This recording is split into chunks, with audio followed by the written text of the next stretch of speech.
नमस्कार, स्वागत है आपका वंदे मातरम न्यूज पर। आपके साथ मैं हूं शारदा यादव। खबरों की ओर आगे बढ़ने से पहले नजर डालते हैं आज की सुर्खियों पर। कलेक्टर जनदर्शन में विभिन्न मांगों को लेकर सौंपा गया ज्ञापन।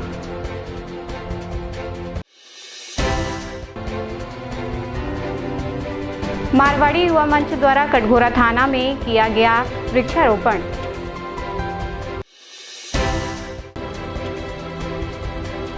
महिला मंडल द्वारा सावन उत्सव का किया गया आयोजन।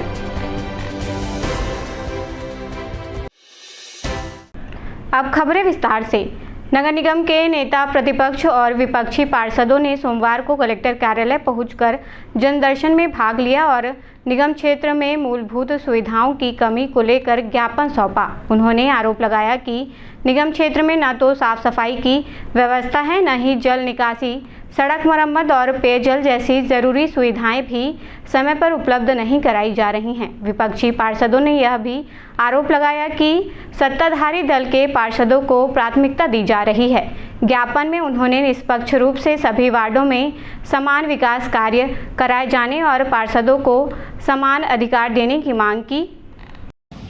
मैं कलेक्टर साहब से आग्रह करने आया था कि नगर पालिका निगम महापौर है मस्त और जनता है त्रस्त। नगर निगम अपने मूलभूत सुविधा को जनता के बीचों में नहीं ले जा पा रही है। भाई नगर निगम से लोगों को पीने का साफ पानी चाहिए, हफ्ता दिन तक पानी नहीं आ रहा है। पूरा कोरबा परेशान है। आप कोई भी वार्ड में जाके पता लगा लीजिए। जो जलती हुई चौक चौराहे का स्ट्रीट लाइट है उसको नगर निगम के द्वारा बार बार बदला जा रहा है। पार्षद लोग बोल बोल के परेशान हो जा रहे हैं। पूरा वार्ड अंधेरा है। कोई बड़ी घटना का इंतजार कर रहा है क्या नगर निगम? उसी प्रकार सफाई व्यवस्था पूरा चरमराया हुआ है। अगर सफाई व्यवस्था अच्छा रहती तो आयुक्त महोदय गली गली में घूम के ठेकेदार से कहीं 10,000 का फाइन, किसी दुकानदार से 1,000 रुपये का फाइन नहीं काटती।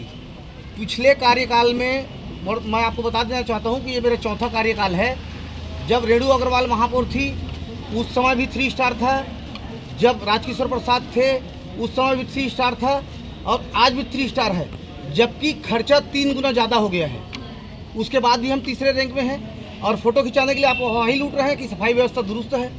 उसी प्रकार के महापौर जी ने जैसे चुनाव जीता सभी पार्षदों को बोला कि आपके वार्ड में क्या क्या काम है उसको दीजिए। अधिकारी ने बोला कि आपके वार्ड में क्या क्या काम है आप 2-2 काम दीजिए।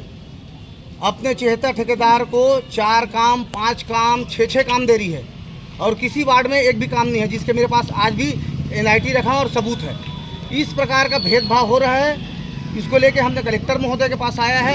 अरुण साहु जी जो प्रभारी मंत्री है वो आके बोलते हैं कि हमारे पास पैसा का कोई कमी नहीं है, लेकिन यहाँ नगर निगम में जाके देखिए, आज पार्षदों से पूछिए कि एक भी काम किसी के हाथ चालू नहीं हुआ है और जो उनके 76 ठेकेदार हैं उनके यहाँ 4-5 काम चालू हो गए हैं। और उसके बाद आपको बता दे रहा हूँ, काम भी जो ठेकेदार हैं 18 लोग, मैं पूर्व में बताया था, 18 ठेकेदार ने फार्म भरा था, 16 को रिजेक्ट कर दिए, 2 को फायदा दिलाने के लिए दिया जा रहा है काम। उसी प्रकार का नगर निगम में अभी भी कम से कम 200 फाइल वर्क आर्डर के लिए रुकी हुई है। अब वो वर्क आर्डर के लिए कमीशन के चक्कर में रुकी है कि क्या के चक्कर में रुकी है मुझे नहीं मालूम, लेकिन वर्क आर्डर में फाइल रुकी हुई है। इस प्रकार का भेदभाव जो किया जा रहा है उसके लिए हमने कलेक्टर महोदय को ज्ञापन दिया है, अरुण साहु जी को चिट्ठी लिखे हैं, आयुक्त महोदय को चिट्ठी लिखे हैं। अगर इस प्रकार का इनका रवैया चेंज नहीं हुआ तो इसके बाद हम लोगों के आंदोलन के लिए बाध्य होंगे, जिसकी संपूर्ण जवाबदारी नगर पालिका निगम कोरबा की और प्रशासन की होगी। सारे मुद्दे तो वही है, साफ सफाई, बिजली, पानी और विकास कार्य। आप लोगों को और मैं नगर निगम के आयुक्त महोदय को, जैसे अभी साइकिल में घूम रहे हैं ना सफाई के लिए, मैं उनसे चैलेंज करता हूं कि वो महापौर जी के वार्ड जो मेरे वार्ड से रहते हैं वहां जाकर देखे कि कितनी लाइट जल रहे हैं। स्ट्रीट लाइट 16 दिन हो गया, 16 दिन अधिकारी जो है किसी के बात को ध्यान नहीं दे रहे हैं। अभी प्रधानमंत्री आवास, प्रधानमंत्री जी का बहुत बड़ी योजना है, उस योजना को पलीता लगा रहा है हमारे नगर निगम के एक अधिकारी सुरेश बरुआ, AC है। लोगों से उसमें कोई कमीशन मिलेगा नहीं, इसलिए जो है लोगों को परेशान कर रहे हैं। नगर निगम में 10 बार बुला रहे हैं। क्या चीज के लिए? बिल्डिंग परमिशन देने के लिए। पूर्व में बिल्डिंग परमिशन लोगों के घरों में जाकर जो है ऑनलाइन फोटो दिखाकर खींचकर दिया जाता था। अभी आप प्रधानमंत्री आवास बनाने के लिए बोला जा रहा है, जब तक कॉलम खड़े नहीं करोगे हम तुमको प्रधानमंत्री आवास का पहला किस्त नहीं देंगे। कौन गरीब आदमी जो है अपना खड़ा कर पाएगा? आप लोगों से पूछता हूँ, आप लोग बताइए, आप लोग जिस वार्ड में रहते हैं वहाँ के गरीब आदमी क्या प्रधानमंत्री आवास बगैर पैसे का शुरू कर पाएगा? नहीं कर पाएगा। और ये भर्राशाही है। और ये पूरी तरह आयुक्त महोदय को जानकारी है कि नहीं है, सुरेश बरुआ जो है पीछे पड़ा हुआ है आम जनता को परेशान करने के लिए। उसका कारण सिर्फ और सिर्फ कमीशन है, क्योंकि उसमें कोई कमीशन मिलना नहीं है। और दबाव बनाऊंगा तो हो सकता है 1000-2000 जो है अधिकारी देना लगे। इसलिए जो है सुरेश बरुआ जो है, मैं इल्जाम लगा रहा हूँ सुरेश बरुआ पर है कि वो सिर्फ और सिर्फ कमीशन के कारण जो है लोगों को परेशान कर रहा है। क्या आवास मित्र नियुक्ति किया गया है? आवास मित्र का नियुक्ति किया गया। आवास मित्र जो है आते हैं वहाँ पर, जो बरुआ बोला रहता है वही शब्द वहाँ पर जाके बोलते हैं, जैसे कि आप चलो वहाँ पर तब आपको जो है बिल्डिंग परमिशन देंगे और इसको खोदो, घर को तोड़ो। आप बताइए इस बरसात में न एक मिट्टी रेती मिल रहा है, न जो है पानी की छोड़ रहा है। कैसे गरीब आदमी क्या अपने आशियाना तोड़ दे, तोड़ के जो है रोड पे आ जाए? सुरेश बरुआ यही चाहता है। और ये प्रधानमंत्री का और कलेक्टर साहब की जो योजना, अच्छी योजना है, जिसको जो है पलीता लगा रहा है सुरेश बरुआ। नगर पालिक निगम के सत्ता में बैठे महापौर के द्वारा वार्डों में विकास कार्य में भेदभाव किया जा रहा है। अभी इनके द्वारा 18 करोड़ का तत्कालिक काम हर वार्डों में बांटे हैं, तो किसी वार्ड में एक भी नहीं है। कहीं जो है 5-6 काम किसी पार्षद के वार्ड में है। इससे पार्षद संतुष्ट नहीं है। किसी के यहाँ देखे संधारण मत के 8 काम 6 काम पड़े हैं, लेकिन किसी के यहाँ एक भी काम नहीं है। तो ऐसा भेदभाव क्यों किया जा रहा है? आज आप देखेंगे नगर पालिक निगम में सफाई की व्यवस्था भी, हमारे नेता प्रतिपक्ष ने कहा है कि सफाई की व्यवस्था यदि सही होती तो हमारे कमिश्नर साहब को रोड में निकलना नहीं पड़ता, लोगों के यहाँ 2-2, 4-4 रुपए, 10-10 रुपए का फाइन काटना नहीं पड़ता। लोगों में जन जागरूकता लाइए, लोगों में डोर टू डोर कलेक्शन हो कचरे का, तो क्यों ऐसा समस्या आएगी? रही बात रैंक की, तो अभी उन्होंने कहा कि भाई पहले भी 3 स्टार था, अभी भी 3 स्टार है और इसके पहले भी 3 स्टार था, लेकिन खर्चा देखिए तो अभी 3 गुना 4 गुना हो गया है। तो इन सब बातों को लेकर हमने कलेक्टर महोदय से निवेदन किए हैं कि सर इस चीज संज्ञान में लीजिए, और यदि इसके बाद भी हमारे बातों पे अमल नहीं होता है तो हम उग्र आंदोलन के लिए बाध्य होंगे। कलेक्टर साहब ने सारी बिंदुओं को पढ़ा है और कहा है कि मैं चर्चा करता हूँ, इसमें चर्चा करता हूँ। कोरबा जिले के विभिन्न सरकारी स्कूलों में इन दिनों मानदेय शिक्षकों की भर्ती प्रक्रिया जारी है। इसी बीच पूर्व में मानदेय शिक्षक के रूप में कार्य कर चुके 22 शिक्षकों ने अपनी विभिन्न मांगों को लेकर प्रशासन को ज्ञापन सौंपा है। इन शिक्षकों का कहना है कि उन्होंने पूर्व में सेवा दी है, इसलिए उन्हें प्राथमिकता दी जानी चाहिए। शिक्षकों ने मांग की है कि अनुभव को मान्यता देते हुए उन्हें पुनः नियुक्त किया जाए।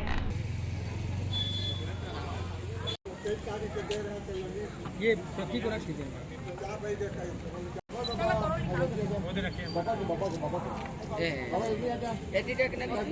मेरा नाम आशीष गुरद्वान है। मैं गवर्नमेंट मिडिल स्कूल मुक्ता से कार्यरत था 2024-25 में ऐसे कार्य मानदेय शिक्षक के रूप में। सर हमारी समस्या ये हो रही है कि हमें कहीं भी हमारा फॉर्म नहीं लिया जा रहा है। शाला प्रबंधन समिति और स्कूल न्याय पंचायत हमें यह देकर दरकिनार कर दे रहे हैं कि आप लोगों का 16 तारीख तक फॉर्म जमा हो चुका है और हम वहां पर अपना पदस्थ ले चुके हैं, कार्य हम अपने पदस्थ कर चुके हैं, तो इस तहत हमारा वहां पर फॉर्म नहीं लिया जा रहा है।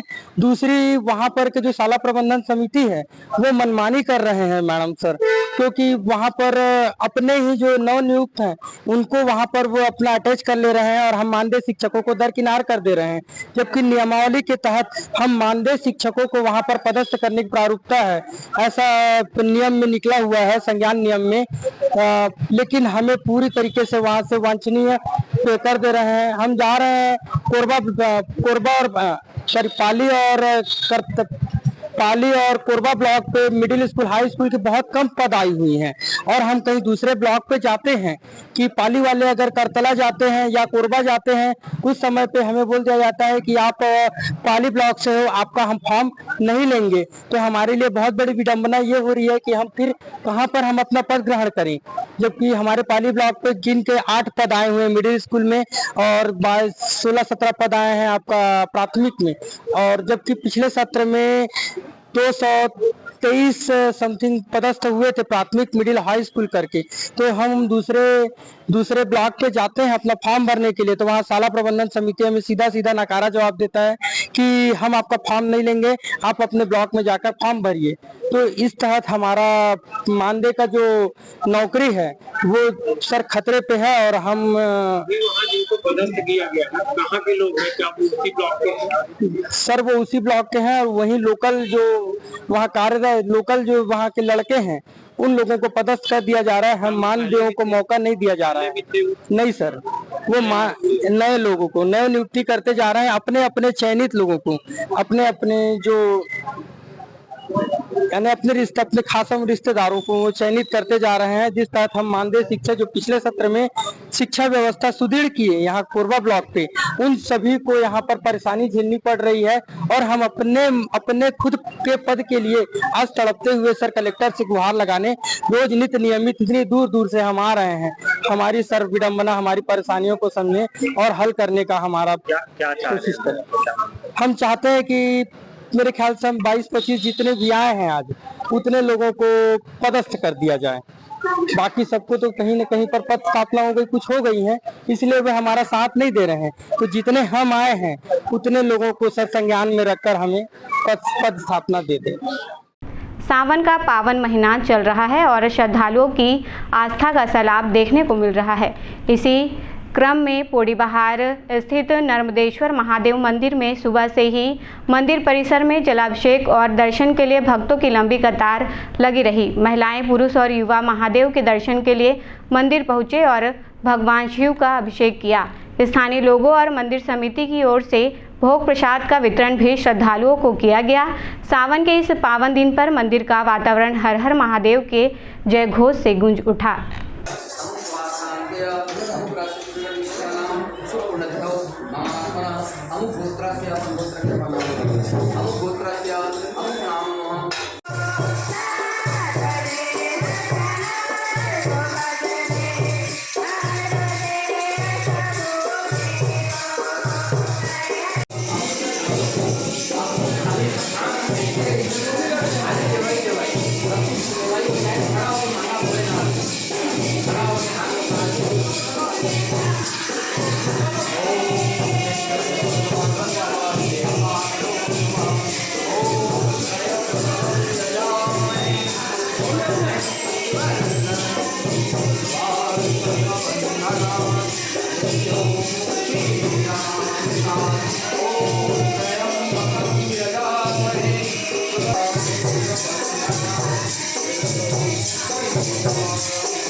पर्यावरण माह एवं वन महोत्सव 2025 के अंतर्गत मारवाड़ी युवा मंच कटघोरा व नवचेतना शाखा के संयुक्त तत्वाधान में थाना परिसर कटघोरा में वृक्षारोपण कार्यक्रम आयोजित किया गया।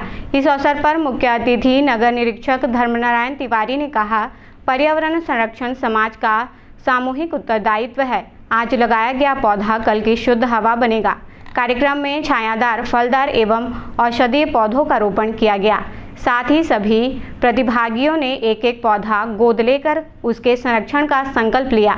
राष्ट्रीय संयोजक मनीष अग्रवाल ने बताया कि मारवाड़ी युवा मंच की 336 शाखाएं वन महोत्सव अभियान के तहत हरियाली अभियान के में सक्रिय हैं।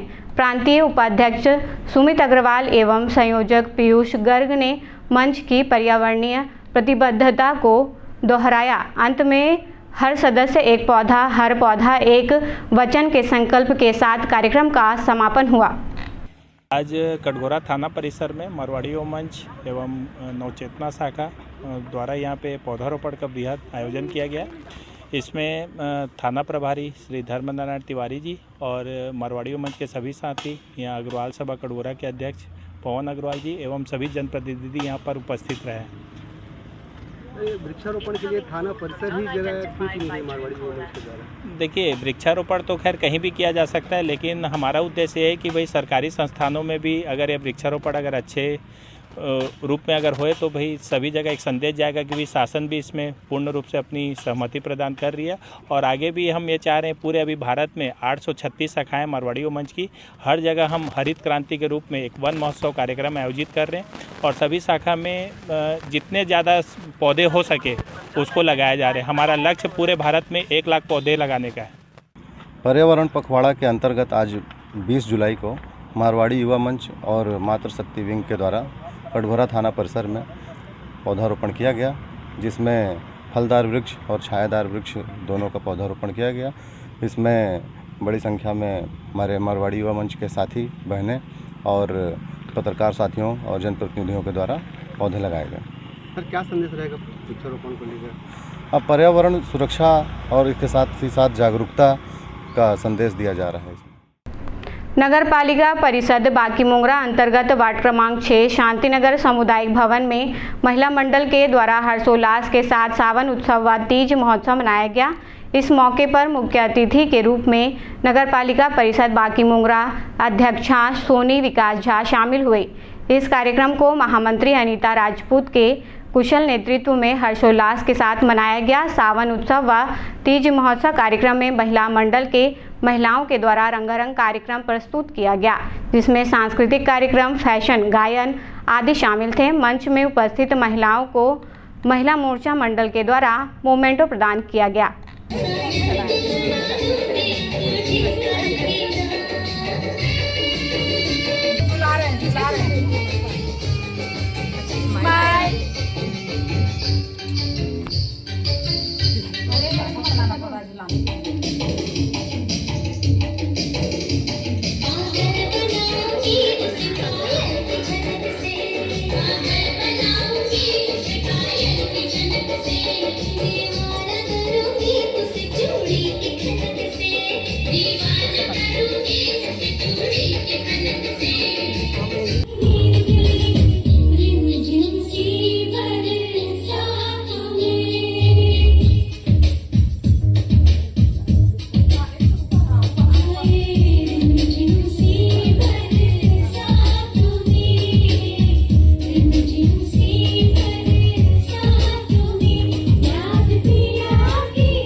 Just with attitude and every attitude, miss.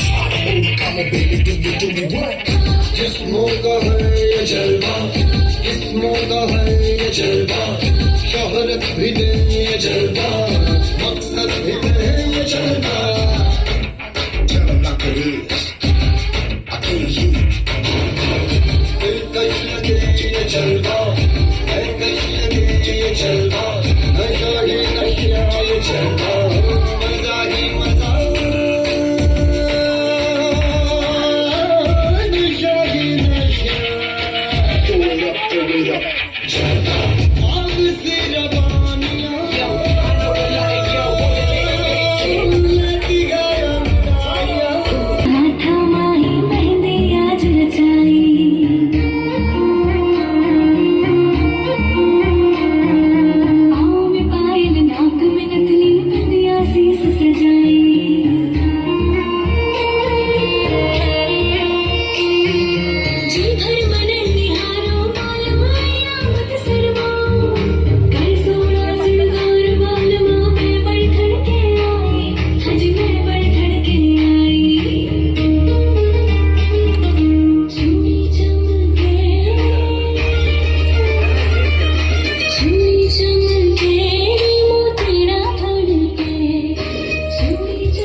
पूरे भारतवर्ष में सावन महोत्सव धूमधाम से मनाया जाता है। विशेषकर महिलाओं का सावन से अत्यंत पुराना रिश्ता है। तो मैं एक प्रश्न करना चाहूँगा कि आखिर महिलाएं किस उद्देश्य से सावन का महोत्सव मनाती हैं, कृपया बताएं।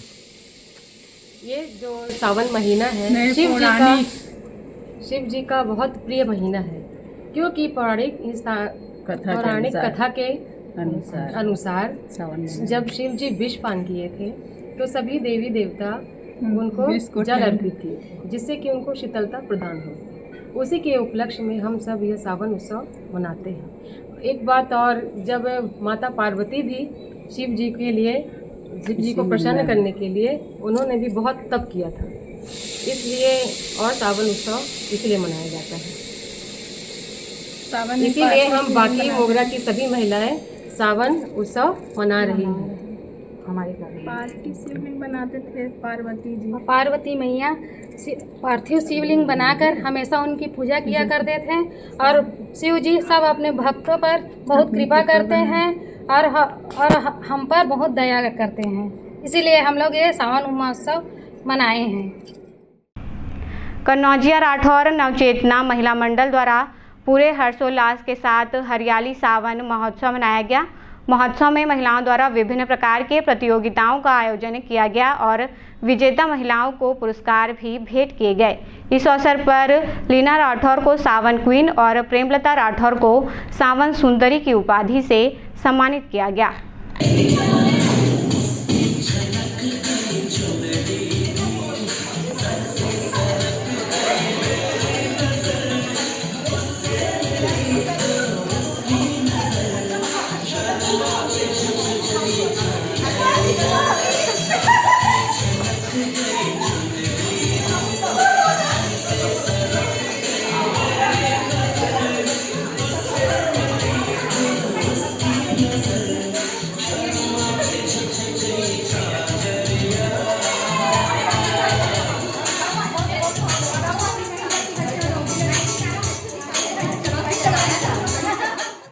रक्षाबंधन पर्व के मद्देनज़र कोरबा जिले के डाक विभाग ने एक विशेष पहल करते हुए जिले के सभी प्रमुख डाकघरों में जलरोधक और मजबूत राखी लिफाफे उपलब्ध कराए हैं। इन विशेष लिफाफों की मदद से बहनें अब देश के किसी भी कोने में अपने भाइयों को राखी सुरक्षित, सुलभ और समय पर भेज सकेगी। डाक विभाग की इस सुविधा से आमजन को काफ़ी राहत मिलेगी और त्यौहार की खुशियों में इजाफा होगा।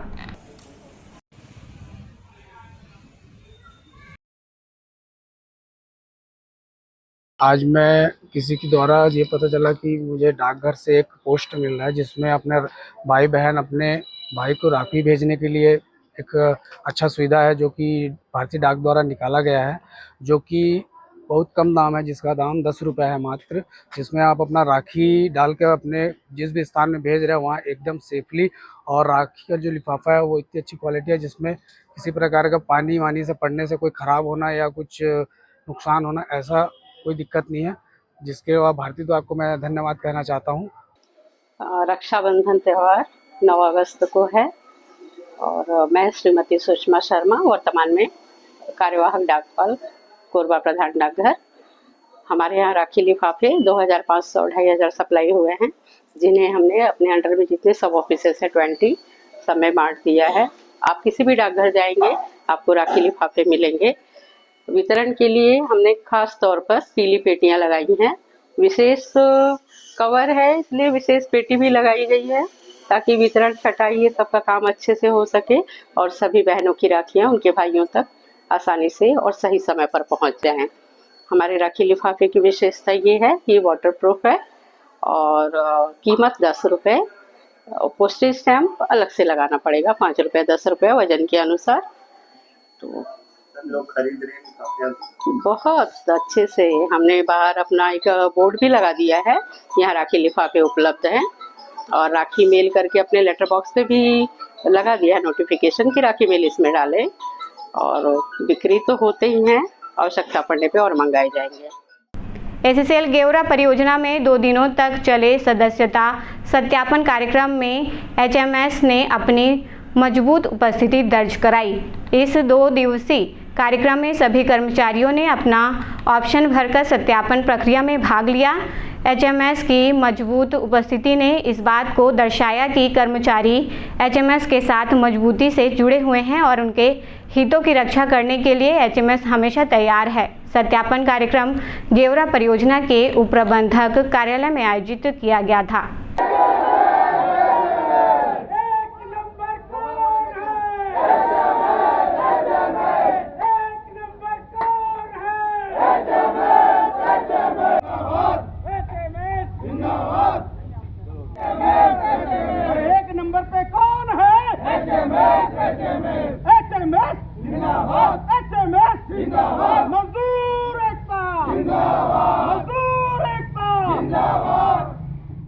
ये सदस्यता सत्यापन जो है हर साल प्रबंधन द्वारा कराया जाता है, और ये सदस्यता सत्यापन इस साल 2 दिन चला, 19 तारीख और 20 तारीख। इस सदस्यता सत्यापन में जो है एचएमएस को सबसे वोट मिला, सबसे ज़्यादा वोट मिला, और लोगों का रुझान जो था एचएमएस की ओर सबसे ज़्यादा रहा, और उनकी मेहनत और की बदौलत जो है एचएमएस आज नंबर 1 पे आई है।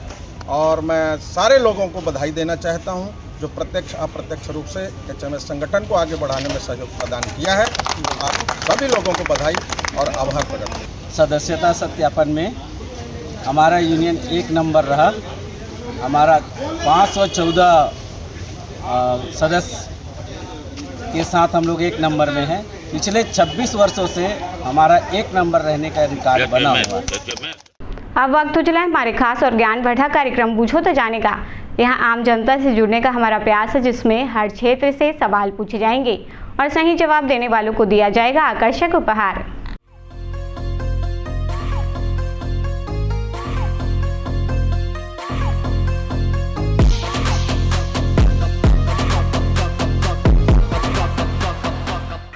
नमस्कार दर्शकों, आप सभी का स्वागत है आपके पसंदीदा कार्यक्रम पूछो तो जाने में।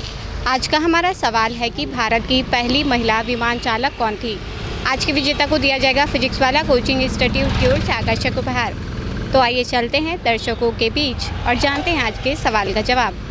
भारत की पहली महिला विमान चालक कौन थी? भारत की पहली महिला विमान चालक, पता नहीं। ठीक, कोई बात नहीं, धन्यवाद। भारत की पहली महिला विमान चालक कौन थी? पहली विमान चालक महिला सरोजिनी नायडू जी थी क्या? नहीं सर, गलत जवाब है। कोई बात नहीं, आप पूर्ववासियों को मैसेज देना चाहेंगे? बस यही मैसेज दूंगा कि गाड़ी थोड़ा सा ठीक से चलाएं, आजकल एक्सीडेंट बहुत ज़्यादा हो रहा है। बिल्कुल ठीक, धन्यवाद। भारत की पहली महिला विमान चालक कौन थी? भारत की पहली महिला विमान चालक बंगाली थी, वो भट्टाचार्य। कौन थी? हाँ, बंगाली थी, वो भट्टाचार्य थी। सर आपको नाम बताना पड़ेगा पूरा।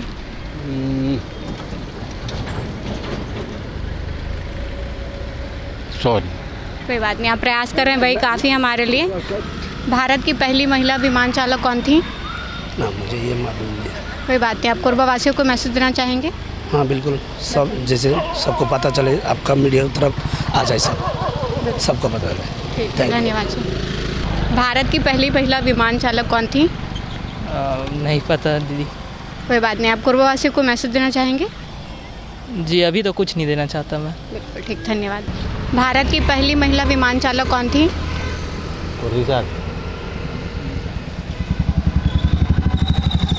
अब वो मूवी बने ना निर्जा वाला, नहीं, वो जानवी कपूर का एक तो मूवी है, वही थी क्या? हम आप नाम बताइए ना। क्या जानवी कपूर का एक तो मूवी आया था, नाम तो याद नहीं आ रहा है, शायद वो हो सकती है। ठीक, कोई बात नहीं, आप कोरबा वासियों को मैसेज देना चाहेंगे? हाँ ऐसा तो बाकी सब ठीक है, बस ट्रैफिक का ध्यान रखें, बहुत ज़्यादा एक्सीडेंट हो रहा है। Thank you. भारत की पहली महिला विमान चालक कौन थी? विमान याद नहीं आ रहा है। ठीक, कोई बात नहीं, आप कोरबा वासियों को मैसेज देना चाहेंगे? क्या मैसेज देंगे कोरबा वासियों को? कोई बात नहीं, धन्यवाद। ठीक, भारत की पहली महिला विमान चालक कौन थी? नहीं मालूम। कोई बात नहीं, आप कोरबा वासियों को मैसेज देना चाहेंगे? जी क्या मैसेज? ठीक, कोई बात नहीं, धन्यवाद। भारत की पहली महिला विमान चालिका कौन थी? हमको नहीं पता, हम यहाँ नहीं रहते। ठीक, कोई बात नहीं, थैंक यू। भारत की पहली महिला विमान चालक कौन थी? भारत की पता नहीं। कोई बात नहीं, ठीक है, थैंक यू। भारत की पहली महिला विमान चालक कौन थी? शगला ठकराल। बिल्कुल सही जवाब दिया है आपने। आपका नाम क्या है? लोकुश तिवारी। आपको दिया जाए फिजिक्स वाला की ओर से आकर्षक उपहार। कैसा लग रहा है जीत के? अच्छा लग रहा है। कोरबा वासियों को मैसेज देना चाहोगे? नहीं। ठीक, कोई बात नहीं, धन्यवाद। आज का हमारा सवाल था कि भारत की पहली महिला विमान चालक कौन थी, जिसका सही जवाब है सरला ठकराल। आज के हमारे विजेता रहे हैं लव कुश, जिन्हें दिया गया है फिजिक्स वाला कोचिंग इंस्टीट्यूट की ओर से आकर्षक उपहार। आज के लिए बस इतना ही। कल फिर मिलते हैं एक नए सवाल और जवाब के साथ। बन रहे वंदे मातरम न्यूज़ के साथ, तब तक के लिए नमस्कार। खबरों का सिलसिला यूं ही जारी रहेगा। देखते रहें वंदे मातरम न्यूज़। मिलते हैं अगले बुलेटिन में, तब तक के लिए नमस्कार।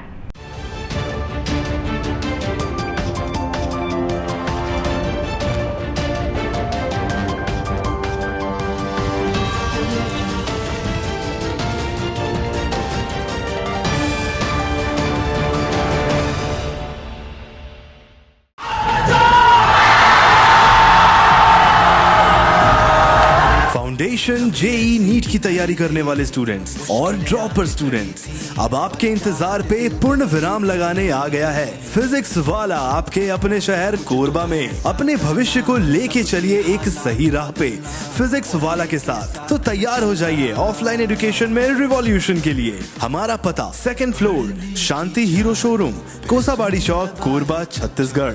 फिजिक्स वाला विद्यापीठ पाठशाला, पढ़ लो चाहे कहीं से, मंजिल मिलेगी यहीं से। Session 2024 and 25 admissions open for JEE, NEET and Foundations from classes 8th to 12th and droppers। अधिक जानकारी के लिए आप इस हेल्पलाइन नंबर पे कॉल कर सकते हैं 7880189145। Happy learning. Siddhi Vinayak hospital, a unit of orthopaedic surgery and trauma management. अब हड्डियों से संबंधित रोगों के उपचार के लिए कहीं और जाने की जरूरत नहीं। जटिल एवं असाध्य रोगों का सफल इलाज अब आपके अपने शहर में। घुटने व कूल्हे के जोड़ों का प्रत्यारोपण, जटिल फ्रैक्चर एवं जोड़ों का सफल ऑपरेशन, गठियावाद व जोड़ों के दर्द का उपचार, टेढ़ी मेढ़ी हड्डियों का बेहतर इलाज, हड्डियों की जन्मजात विकृतियों का उपचार। इसके अलावा OPT 1-2 की सुविधा, modern pathology lab, private semi private general ward की सुविधा, modern digital x ray, ECG, ICU, ventilator की सुविधा, pharmacy, OT team, waiting area, 24 घंटे एम्बुलेंस एवं आपातकालीन सुविधाएं उपलब्ध। हमारा पता Siddhi Vinayak hospital, doctor Shadalnath, plot number 52, Bluebird school के पीछे, कोसाबारी, कोरबा। इसके अलावा अब हमारा नया संस्थान सिद्धि विनायक प्राथमिक एवं ट्रामा सेंटर, उर्गा। इस केंद्र में फार्मेसी, एक्सरे, पैथोलॉजी व आपातकालीन चिकित्सा सुविधा उपलब्ध है। तो संपर्क करें मोबाइल नंबर 9993000683, 9109488443 कोरबा के लिए, 8120195179 उर्गा के लिए।